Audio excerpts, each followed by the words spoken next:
So now we have the New York Jets up for their offseason grade. Now, when it came to the New York Jets last year, they were really hoping that Sam Darnold can really take that next step in his development. They went out and got a guy like Mekhi Becton to hopefully protect his blind side. Getting a guy like Denzel Mims as well, I felt like was a really clutch pick, and I thought Mims was good, but he got hurt early in the year, so they really didn't get an opportunity to see what that chemistry would have looked like between him and Darnold. And then the defense, they just kind of, I don't know, like it just felt like at one point or another, they kind of conceded to defeat. They were playing the Raiders, and we all know how that went down. They should have easily won that game, but Greg Williams threw the game. Let's just call it what it is. And they kind of conceded. Like they just gave up, and they said, you know what, we're gonna be trash this year. Let's try to get a good quarterback. Blah blah blah. The whole nine, everything else in between. And they kind of gave up. And it's unfortunate that they did, but I can see why they did as well. I made a video about what I felt like they should have did this offseason and what their offseason should have looked like. But ultimately, this roster just was lacking a lot of talent and a lot of ability and just a lot of good football players. There's some times where talent isn't everything. You just need some quality football players. And I feel like this team was definitely lacking some quality football players. So now we move over to the New York Jets offseason and free agent period. The most important transaction, before I really dive into this, the most important transaction that they did was getting rid of Adam Gase. Everyone finally realized that Adam Gase is not that good coach. He's not about that life. He's not that guy at all. And I knew that. But getting rid of Adam Gase definitely opened up the realm of possibilities and allowed this team to have different directions where they could have gone. And I loved it. I loved the idea because you guys all, on my channel, we're all about rebuilds and kind of starting teams from scratch. And that's what the New York Jets were. They were a team that had a blank canvas. So getting rid of Adam Gase definitely just opened up that realm of possibilities. Now, when they brought in Robert Saleh, that one I kind of question because, like I said, it's no knock against Robert Saleh at all. Zero knock. Not saying he's a bad coach. I just felt like they had so many other good candidates out there or so many other decent options out there that would have been more interesting to see what this team would have turned into. It's hard for me to trust certain coaches when they have elite players at their respective positions, if that makes sense. There's sometimes I just want to see if you are good enough without what you have, like Robert Saleh was good, but he got like really good when he got Nick Bosa.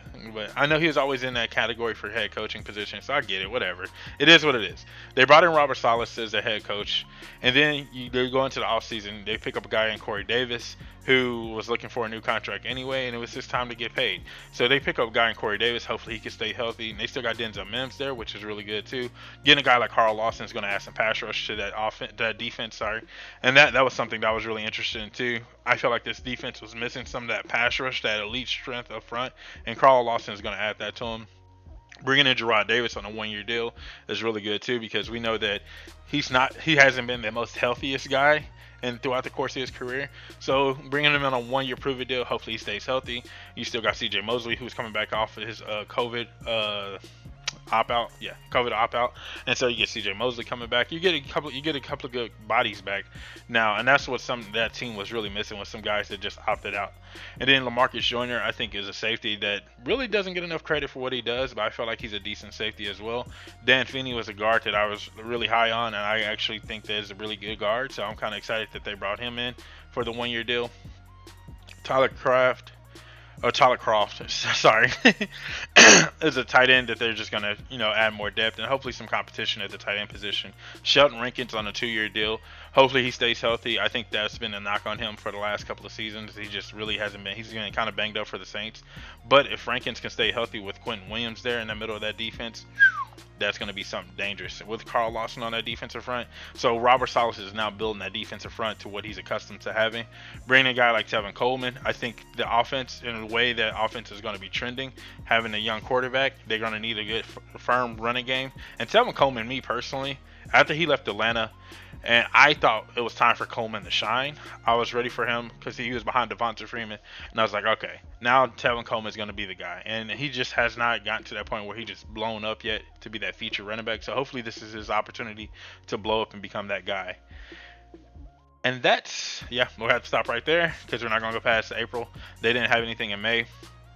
So that was really it. Daniel Brown also at the tight end position. I think he's pretty solid. So they brought in some decent free agents. Nothing godly at all, but these are guys that are just going to try to help steer the culture and steer the direction of this team. And he brings some veteran guys. Like I said, Rankins and Davis, those guys stay healthy, you really can definitely have this team flowing in the right direction because now you have foundational pieces in place. So now we move over to the New York Jets draft class. Zach Wilson, I'm going to be honest with you guys. I'm not high on him. I'm not excited for him. I don't think he has that kind of level of potential. I think he was just the new flavor of the month, and the Jets bid on it. I would have rather took my chances on Justin Fields, Mac Jones, or any other quarterbacks that were still remaining on the board. Just any other quarterbacks outside of Zach Wilson. But they took Zach Wilson. That, in my personal opinion, with Robert Saleh, it just did not click with me. It did not vibe with me at all. And it's crazy because they've been down this road before, the New York Jets organization. Defensive-minded head coach with a rookie or young quarterback. Yes, it netted you a couple of AFC Championship appearances, but it's never netted you a championship, or at least never netted the quarterback to be successful.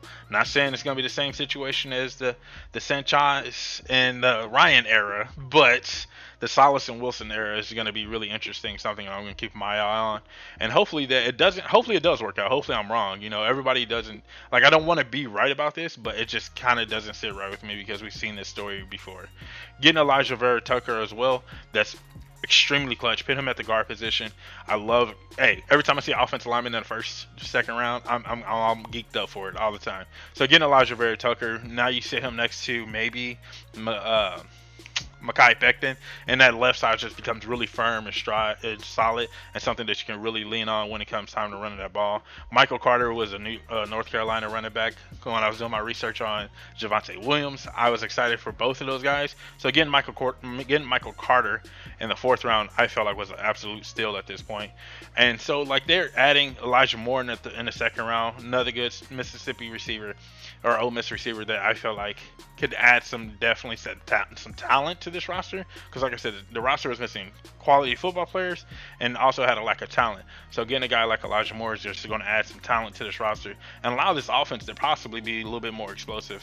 The safety out of Florida State, Hassam, I'm not going to try to pronounce his last name, but I love that safety.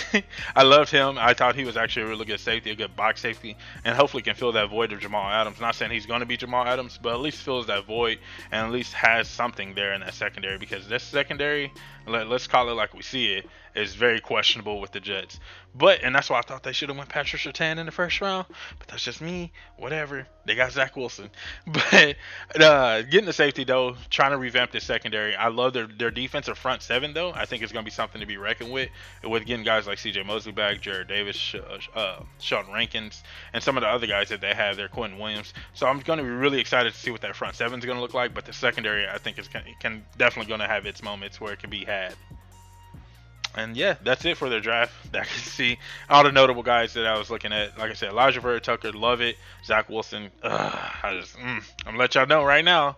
Y'all come back and y'all can dog me on it or whatever the case may be, but Zach Wilson just ain't that dude. So my final grade for the New York Jets offseason is going to be a C, and I'm gonna explain myself. I'm very questionable about the Robert Saleh pick. And the reason why is because I just don't know if he is up to that standard yet. I'm not there with the candidates that were still remaining on the table. Robert Saleh just did not feel like the best available candidate in my personal opinion. But who knows? He might end up turning out being like a really solid head coach and really getting his team on the right track. I don't know. Hopefully, if anything I'm wrong about, I'm wrong about that. The Zach Wilson pick definitely didn't sit right with me as well. I would have been more interesting to see if they would have traded back and created more value with the pick and then still possibly get a quarterback, because I just feel like Zach Wilson was the new flavor of the month and they kind of bid on the apple and they just kind of just ran with it. So those are two that didn't sit right with me. And then just overall, I don't know if they were aggressive enough in free agency to really bring in guys that could honestly help this team get in the right direction. Now, I know with that being said, like there's a lot of veteran guys who are looking for win now situations or guys that are ready to win today. But I feel like you can easily make trades or make moves or something, be more aggressive with bringing in some guys to really get this secondary, because I feel like the secondary, with all the offseason acquisitions up until now, I feel like the secondary can be definitely vulnerable. Also, I feel that they don't have any consistency on the other side of their offensive line. Maybe Vera Tucker moves to tackle or right side. I don't know. Maybe he played left tackle and Mekhi moves to the right side. I don't know. Like you go into the offseason with a lot of question marks, But did you come out of the offseason with any of those answered? And I don't feel like they'd have, honestly. I feel like there's still an abundance of question marks still. And so, with some of the moves and some of the transactions and everything that they've done thus far, I feel like it was decent. I feel like it was like a C worthy. But if you're a New York Jets fan, let me know what you think in the comment section below. If there's a transaction that I overlooked or a transaction that you feel like has a bigger impact on the roster that I gave credit to, let me know what you think in the comment section below. I'm definitely going to be looking out for that. And if you're not a footballologist yet, I don't know what you're waiting on. Go ahead and hit that subscribe button today and become a footballologist. And stay safe, football fans.